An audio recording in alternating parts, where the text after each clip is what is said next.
Usted estaba hablando del síndrome de Marfan. ¿Puede ser que también tenga como un temblor del iris? O sea, o un tipo de estrabismo que le haga temblar el iris. Eh, no, no he visto, sí puede haber debilidad en las fibras que forman en los músculos que constituyen el iris, pero en el síndrome de Marfan he visto muchos pacientes, tengo con Marfan, que cursan con subluxación del cristalino. Es lo más frecuente. Eso que decís vos que temblor del iris se llama iridodonesis.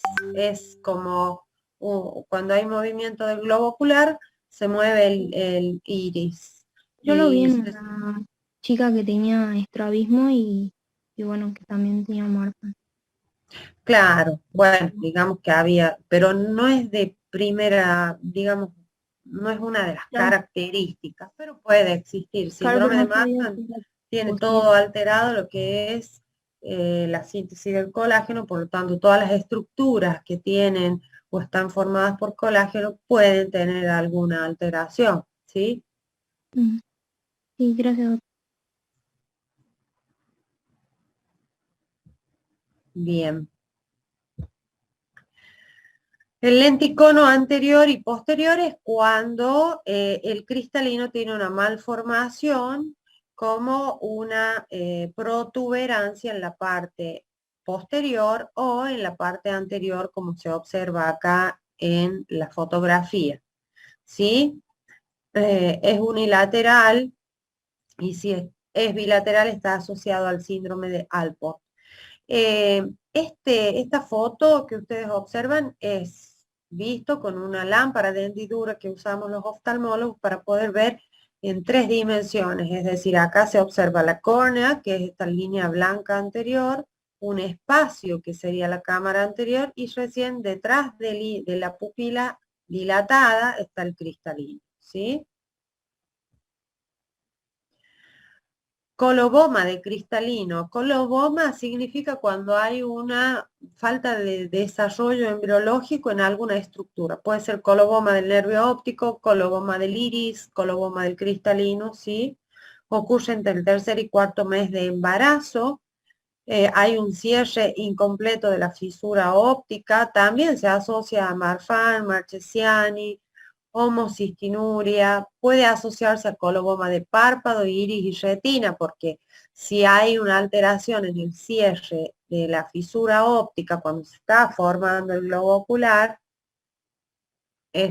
otras estructuras pueden estar también eh, alteradas porque se están formando al mismo tiempo el párpado, el iris y la retina.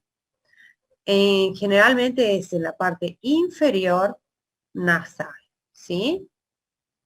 Y cuando uno hace el fondo de ojos se puede observar también la falta de desarrollo de retina y de nervio óptico a veces en ese paciente. Acá tenemos colobomas asociados al del cristalino, por ejemplo, falta de desarrollo del párpado superior. Eh, Acá falta de desarrollo del párpado inferior.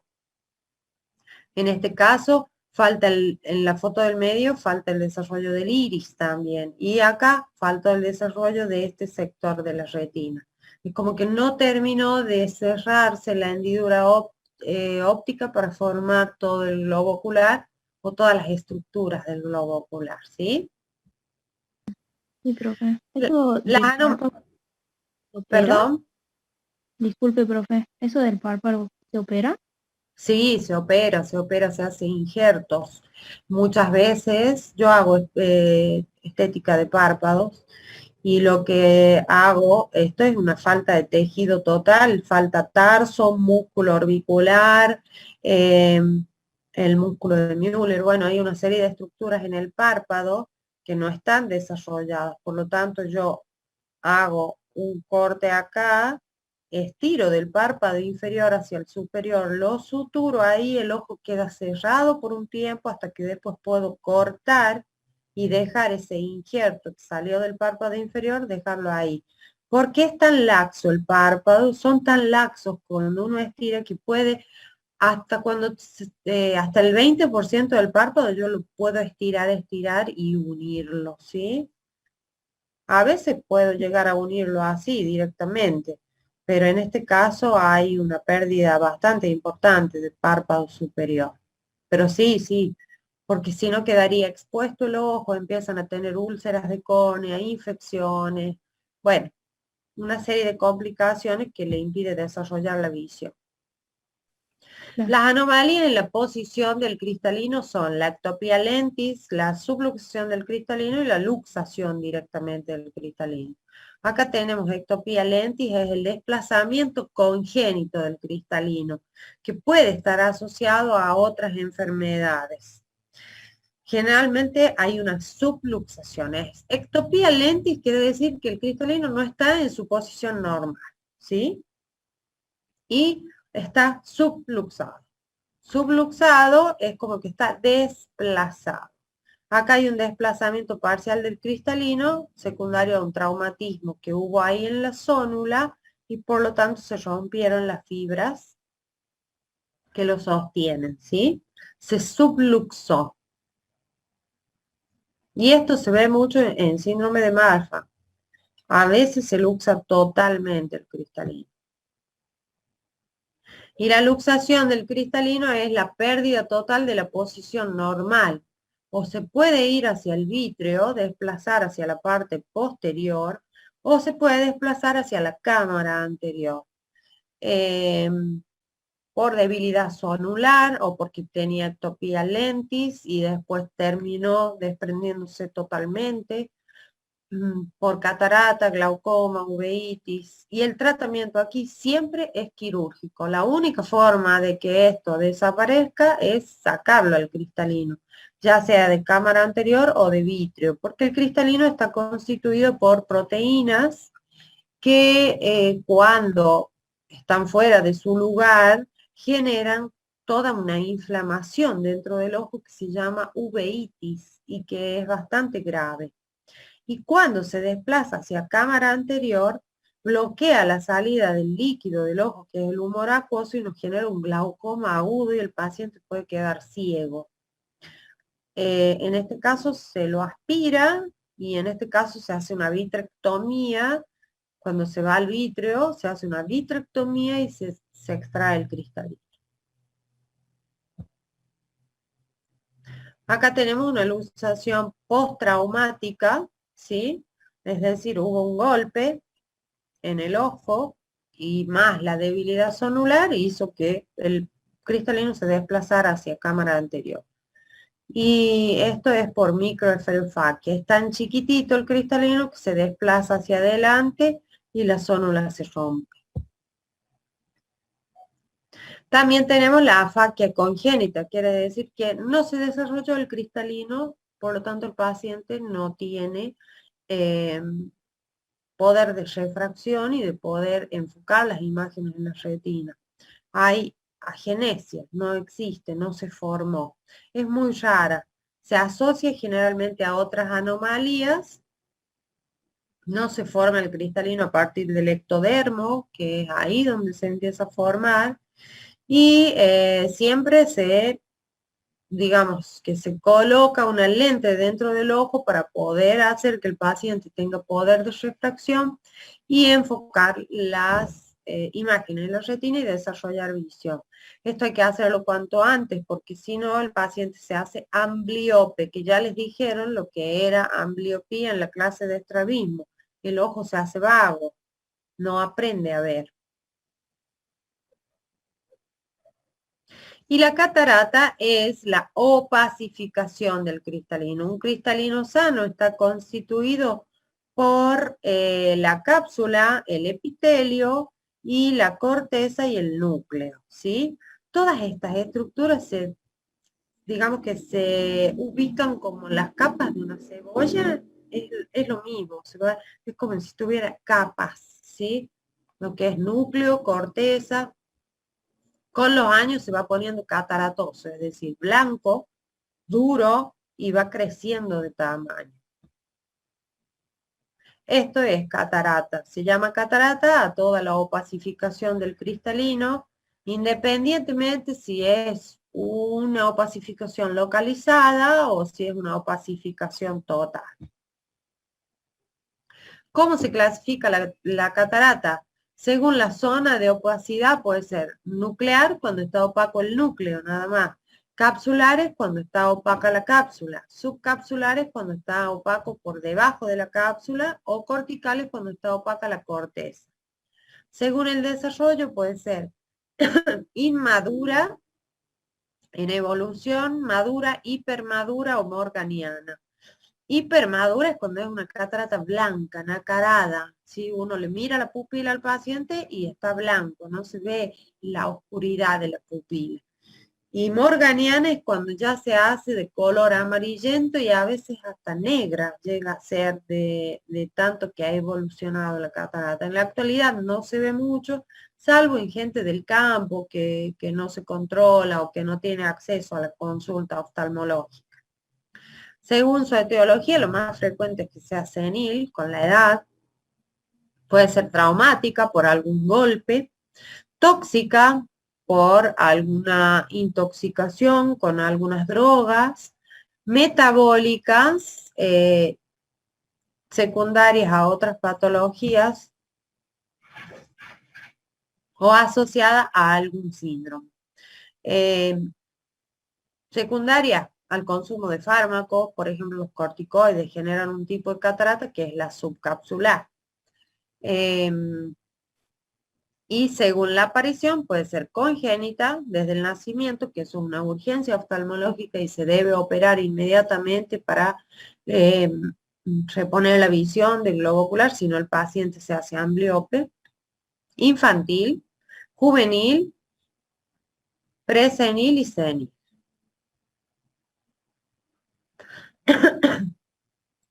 Disculpen que estoy un poco mal de la garganta. La catarata congénita, 3 de cada 100.000 nacimientos tienen catarata congénita, el 30% son bilaterales no más, y que genera como complicación la ambliopía. Las causas de la catarata congénita son la rubiola durante el embarazo, la galactosemia, condrodisplasia, trisomía, que son los trisomía 13, la toxoplasmosis o puede ser hereditaria. Hemos tenido familias con catarata en todos los miembros de la familia, así que ya sabemos que se debe controlar al paciente apenas nace, ¿sí? Sí, profe. La catarata traumática es generalmente por un golpe contuso, como una piña, un pelotazo, que llega a modificar la estructura del cristalino, tiene que ser fuerte, penetrante cuando hubo una entrada de un cuerpo extraño que llegó a tocar el cristalino e inmediatamente se opacifica el cristalino porque la cápsula es como que protege todas esas proteínas y hace que se mantengan en un estado transparente. Cuando uno toca la cápsula del cristalino, inmediatamente hay micro lesiones que hacen que entre líquido y se empieza a poner opaco y a llenar de líquido el cristalino y a ponerse edematoso. La radiación ultravioleta, las descargas eléctricas, las radiaciones ionizantes pueden producir cataratas, ¿sí? Las descargas eléctricas cuando les da la corriente a los pacientes y después de sufrir esa descarga eléctrica, con el tiempo se hace una catarata. La catarata tóxica que se da por drogas como la cloroquina, tamoxifeno, fluorquinolonas, amiodarona, algunas sustancias mióticas como la pilocarpina, pero para que genere una catarata tóxica tiene que tener años o meses de uso de esa droga. Y la catarata metabólica que se da en el hiperparatiroidismo, la galactosemia, síndrome de Lowe o de Wilson, que son las menos frecuentes. Y la catarata senil, que es lo más frecuente, que con la edad aparece la opacificación del cristalino y generalmente es nuclear.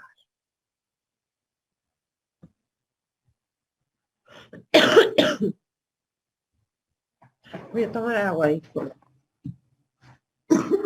Ay, sí.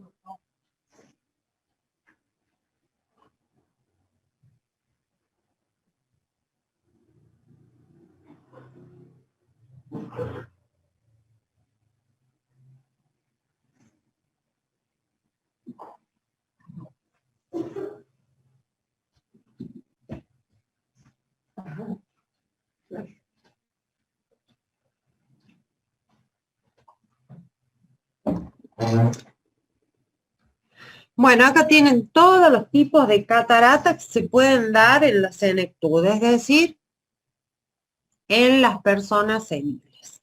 Pueden ser nucleares, pueden ser polares posteriores, catarata total, catarata en copos de nieve, que se da mucho en el diabético. Esta es la catarata que se da en el glaucoma crónico. Bueno, hay infinidad, pero todas son opacidades del cristalino que impiden el ingreso de la luz al ojo y la refracción, ¿sí? Mañana vamos a hablar de refracción y van a saber qué es. Estos son ejemplos de catarata. Esta es una catarata total, blanca, nacarada. Esta también, pero es una catarata más cortical, por eso se ven como esas porciones de pizza, ¿sí? Como cortada. Esto es una catarata que es localizada, no está en todo el cristalino, ¿sí? Sino que hay un sector que está cataratoso. Puede suceder así, no necesariamente tiene que ser por un traumatismo o algo, sino que puede aparecer así. Esto es una catarata subcapsular posterior que aparece acá, en la cápsula posterior, ¿sí? Por debajo de la cápsula posterior, por eso es subcapsular. Este tipo de catarata nos da mucho encandilamiento en el paciente. El paciente manifiesta que se encandila de noche, que no tolera las luces, le molesta mucho la noche al paciente. Esta también es una catarata subcapsular posterior. Acá tenemos una catarata nuclear y cortical, porque se ve acá el núcleo blanco y la corteza, ¿sí?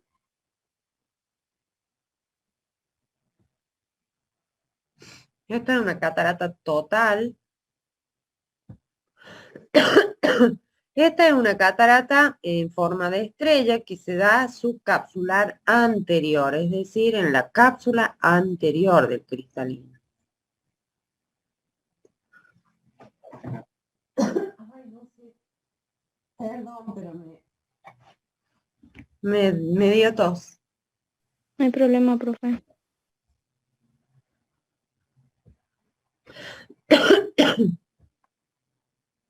Esta es una catarata polar posterior.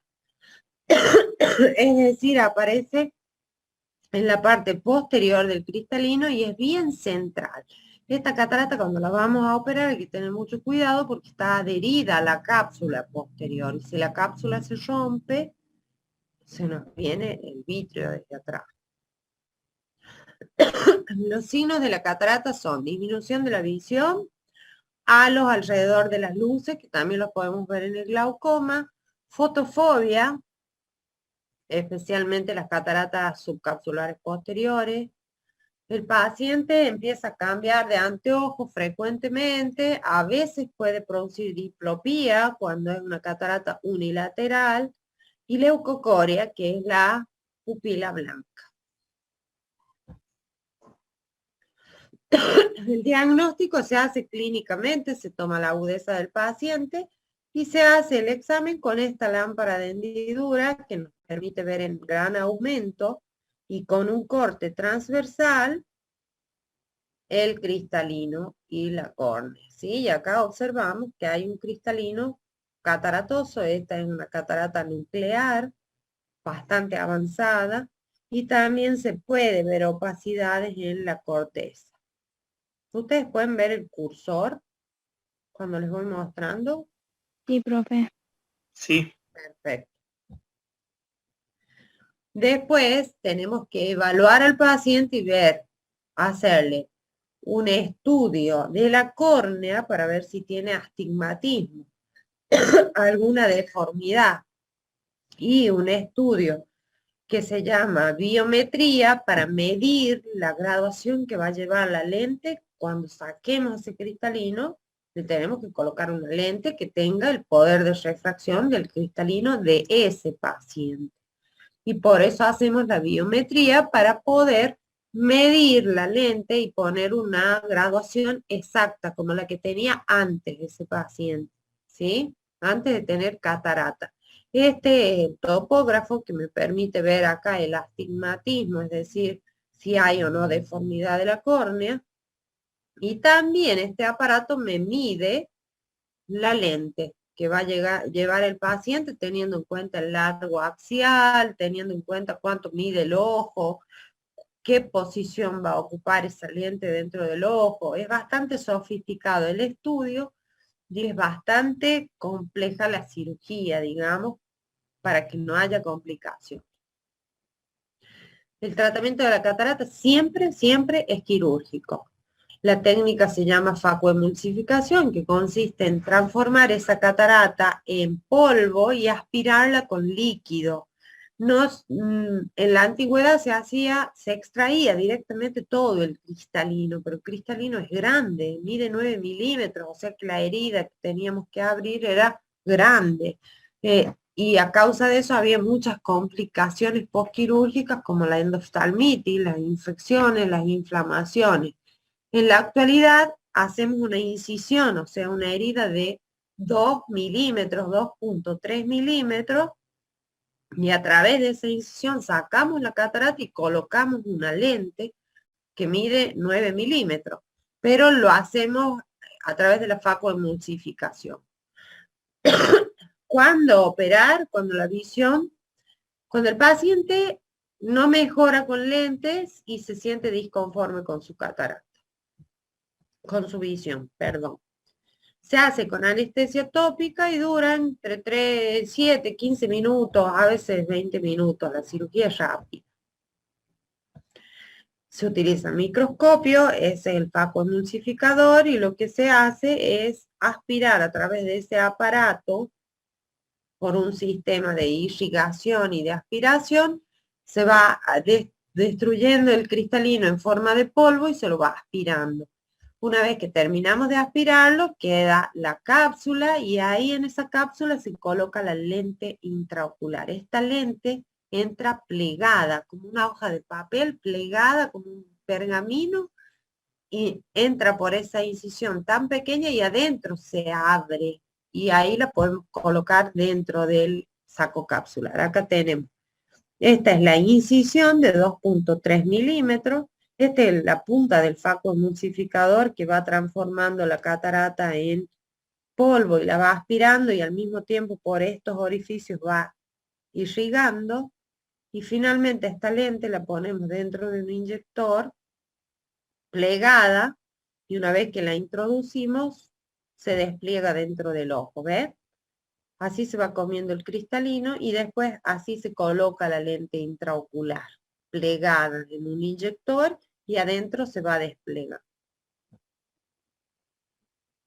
En una cirugía, en la actualidad, la mayoría de los oftalmólogos hacen cirugía de catarata porque la patología más frecuente, la principal causa de ceguera en el mundo, pero es de cuidado y hay que hacerlo con delicadeza. Acá está colocada la lente dentro del saco capsular. Tipo de lente intraoculares tenemos un montón. Hay monopieza, que es una sola pieza que tiene las ápticas. Tenemos otras con las ápticas que son de diferente material. Tenemos con filtros amarillos, filtros azules. Bueno, dependiendo si el paciente tiene glaucoma o alguna enfermedad. Por eso necesitamos ese aparato para elegir la lente que es la biometría. Esta es una lente intraocular multifocal que nos permite ver con el centro de lejos, esta parte intermedia y esta más periférica para que vea de cerca el paciente. Así se ve en el ojo la lente intraocular, que tiene como anillos y está colocada dentro del saco capsular. Complicaciones de la cirugía, que la lente se luxe, es decir, que se desplace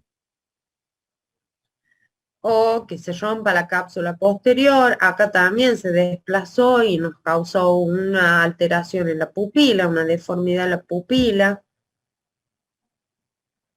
que se o pacifique la cápsula anterior y se genere un síndrome, que es el síndrome de fibrosis capsular. Esto se rompe con láser y la lente, si se desubica o se subluxa, se la extrae y se coloca una lente nueva siempre que haya soporte para sostener, ¿sí?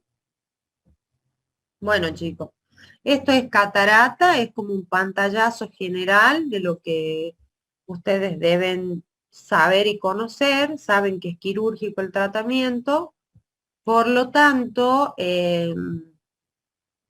es muy de la especialidad, ¿sí? Pero está bueno que conozcan y que sepan que tiene, que se puede curar. ¿Tienen alguna duda? ¿Quieren que hagamos tienen alguna pregunta? Profe, yo tenía una pregunta, pero ya me la respondió. Ah, El dime. tema de la deformación de la pupila, por ejemplo, ¿se trataría de eso? Sí, porque esta pupila está deformada porque la lente está saliéndose hacia la cámara anterior. Yo le voy a poner una gota midriática, es decir, algo que la dilate a la pupila, voy a extraer esa lente del ojo y la pupila va a volver a tomar su forma normal. Bien. Sí, mi pregunta era, por ejemplo, si hay pacientes que quizás tengan dolor o algo, si se los podía volver a operar, pero ¿Dolor con de qué? ¿Dolor por qué? quizás porque no aceptan el lente o no, no sé, me imagino. Ah, puede generarse una inflamación que se llama uveitis. En ese caso hemos tenido, yo de los años que llevo de oftalmóloga, he visto 2 casos en los que tuvimos que sacarla la lente porque el paciente la rechazaba, porque es una prótesis, ¿sí? Las lentes son de polimetilmetacrilato, son sustancias inertes, pero son prótesis, como una prótesis de rodilla, como una prótesis de cadera, y a veces el paciente las rechaza, ¿sí? Claro, sí, Pero siempre tratamos de mejorar la inflamación con corticoides, con gotas. Bueno, si ya el paciente sigue haciendo uveitis a repetición, se extrae la lente. ah, qué pena.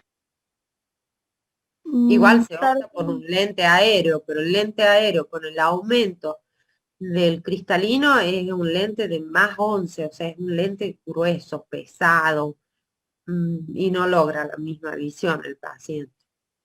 claro, sí, yo me imaginaba más por la calidad a veces que tengan esos problemas o no sé. Gracias, profe. Tiene que ver más con el sistema inmunológico del paciente. Tiene mucho más que ver con, viste que algunos pacientes son más reactivos y Sí, otros no tanto. Depende de la reacción de su sistema inmunológico. Los jóvenes, por ejemplo, y los niños hacen más inflamación y hacen mucho más rechazo de lentes o fibrosis o cicatrización porque tienen un sistema inmunológico mucho más activo que un paciente de 80 años. entiendo. Bien, Bien, bueno, listo chicos, mañana les voy a avisar, pero a la tarde va a ser la clase, ¿sí? Tipo 6 de la tarde más o menos, que yo tengo pacientes para controlar en el día. ¿Y podrán ustedes o tienen alguna otra clase? Yo sí puedo. sí, Sí profe. podemos Yo sí hacer. puedo también, profe. Bueno, entonces mañana a las 6 de la tarde, ¿les parece? Bien, otra. Bueno, Sí, listo. doc. Nos vemos mañana. Cualquier duda me Claro, profe. preguntan en el grupo. Van a rendir el martes, ¿sí? Bueno, profe, Bien, muchas profe. gracias. Gracias. Buenas noches. Hasta luego. Buenas noches.